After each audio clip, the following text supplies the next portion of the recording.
नमस्कार साथियों, आप देख रहे हैं लक्की प्राइम न्यूज़ और आज हम बात करेंगे नागौर के तालाबों की।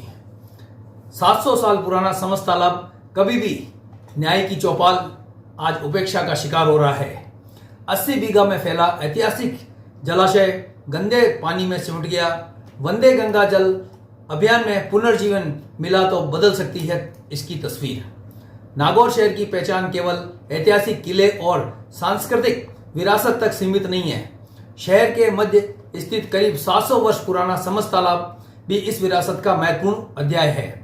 कभी यह तालाब नागौर की जल संस्कृति, प्रशासनिक व्यवस्था और सामाजिक जीवन का केंद्र हुआ करता था, लेकिन आज प्रशासनिक उदासीनता के कारण, अतिक्रमण और अव्यवस्थित जल निकासी के कारण अपना अस्तित्व बचाने के लिए संघर्ष कर रहा है।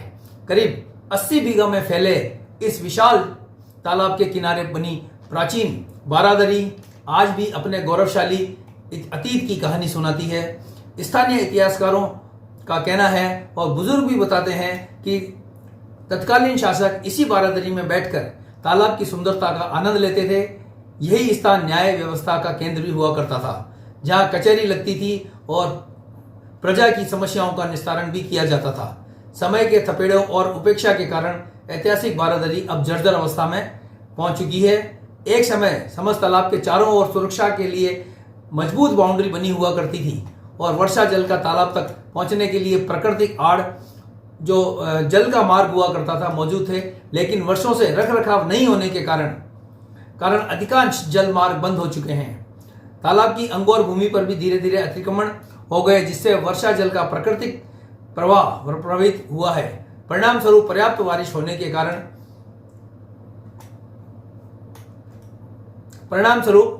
बारिश होने के बावजूद तालाब अपनी पूरी क्षमता से नहीं भर पाता। स्थिति यह है कि जो तालाब कभी शहर के जल संरक्षण का प्रमुख केंद्र था, वह आज गंदे पानी के ठहराव वाले क्षेत्र में तब्दील होता जा रहा है।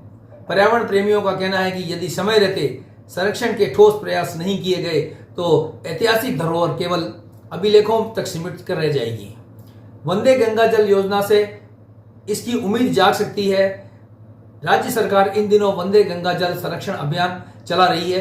विशेषज्ञों का मानना है कि यदि इस योजना के तहत समस्त तालाबों को शामिल कर वैज्ञानिक तरीके से पुनर्जीवित किया जाए तो यह नागौर शहर के लिए बड़ा जल स्रोत बन सकता है। इसके लिए सबसे पहले तालाब में आने वाले पारंपरिक जल मार्गों को पुनर्स्थापित करना होगा, अंगोर क्षेत्र को अतिक्रमण मुक्त कराना होगा तथा गाद निकालकर जल संरक्षण क्षमता बढ़ानी होगी। तालाब की सीमाओं को पुनः सर्वेक्षण करने के बाद अंगोर क्षेत्र से अतिक्रमण हटाना बहुत जरूरी है। वर्षा जल के पारंपरिक आड़ मार्गों को खोलना भी बहुत जरूरी है।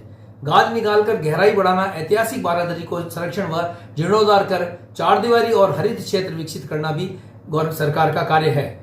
जल संरक्षण के साथ पर्यटन की भी संभावना इसमें बहुत उम्मीद लगाई बैठी है। समस्त तालाब का पुनर्विकसित केवल जल संरक्षण तक सीमित नहीं रहेगा।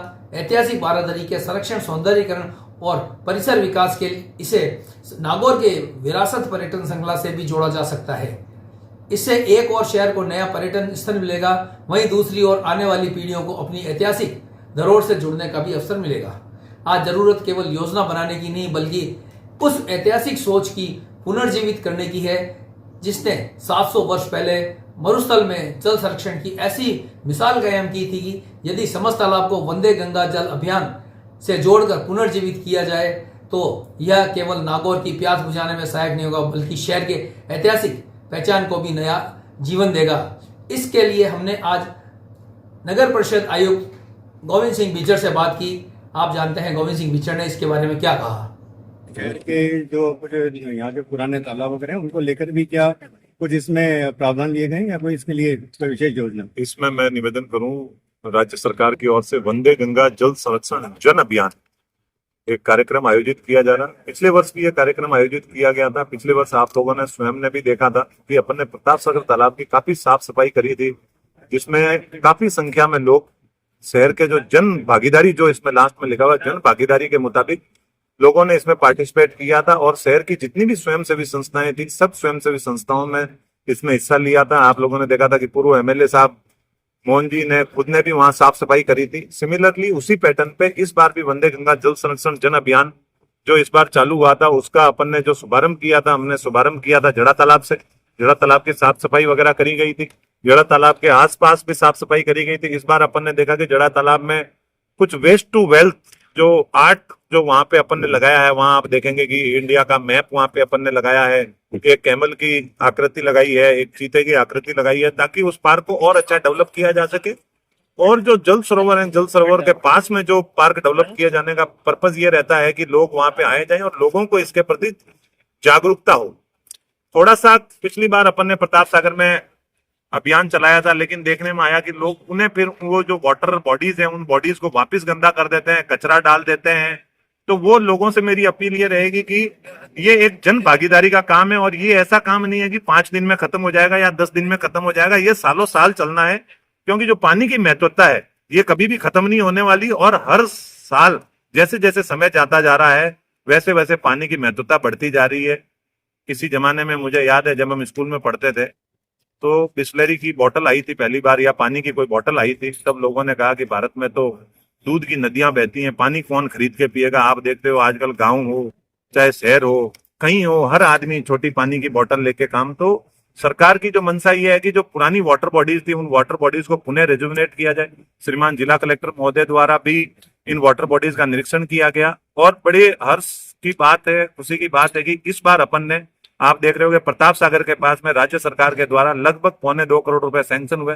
2.25 करोड़ की सैंक्शन से उसकी अभी हम पहले दीवार निकाल रहे हैं। आपने देखा होगा पिछले कुछ समय पहले अपन ने वहां पे अतिक्रमण भी मुक्त करवाया था, 4-5 बीघा जमीन पे लोगों ने अतिक्रमण कर लिया, उसकी अपन 4 दीवारी कर रहे हैं। उसके अंदर पाथवे बनाएंगे, प्लांटेशन का भी हमने इस बार लिया है कि हम वहां पे पौधारोपण करेंगे।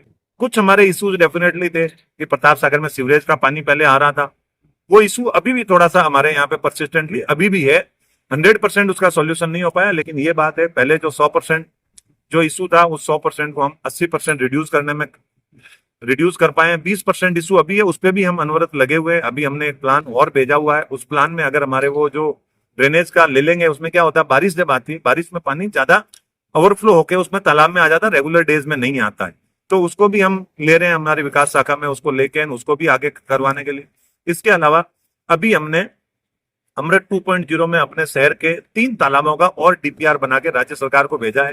जैसे प्रताप सागर का सैंक्शन हो गया है, ऐसे ही अभी हमने समस्त तालाब का, दुलाया तालाब का और गिनानी तालाब, ये 3 तालाबों के लगभग हमने 2.5-3 करोड़ का एक प्रोजेक्ट बना के भेजा है अमृत 2.0 में सैंक्शनिंग के लिए। होपफुली कुछ समय बाद, ये अभी 2-3 दिन पहले ही हमने यहाँ से भेजा, होपफुली अगला जो वंदे गंगा जल संरक्षण जन अभियान का जो पीरियड आएगा बारिश से पहले, उसमें शायद ये अप्रूव हो जाए। सर एक सवाल इसी से जुड़ा हुआ है मेरा, जो समस्त तालाब है सर 80 बीघा के लमसम उसका क्षेत्रफल है, और वर्तमान में जैसे मैं कल वहां जाके भी आया था, हालात ये है कि इतनी गंदगी और इतना कचरा है, जबकि इतनी जगह अच्छी है सर, वो उसको पर्यटक स्थल के रूप में भी उसको विकसित किया जा सकता है। इसके बारे में सर अमृत 2 की आप जो बात कर रहे हैं उसको लेके आगे आप। मैं आपको निवेदन करूं, नागौर जो है, नागौर के अंदर काफी सारे तालाब हैं। आपने देखा होगा जैसी समझ की हालत है वैसे ही धीरे धीरे कुछ तालाब हमने धीरे धीरे करके लिए हैं। जैसे अब आज आप देखोगे सिटी पार्क की हालत वैसी नहीं, सिटी पार्क बहुत अच्छा हो गया जो जड़ा तालाब है। आप देखोगे बख्ता सागर भी काफी अच्छी स्थिति में है। हालांकि पिछली बार बारिश की वजह से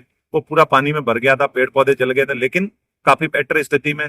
प्रताप सागर में भी हमने लगभग 1.5-2 करोड़ से अब जब काम होएगा तो वो भी काफी अच्छा हो जाएगा। तो ये स्टेप बाय स्टेप हम ले रहे हैं, और जैसा मैंने आपको अभी बताया 3 तालाबों का हमने नया प्लान बना के भेज दिया, जिसमें समस भी है, दुलाया भी है और गिनानी तालाब भी है।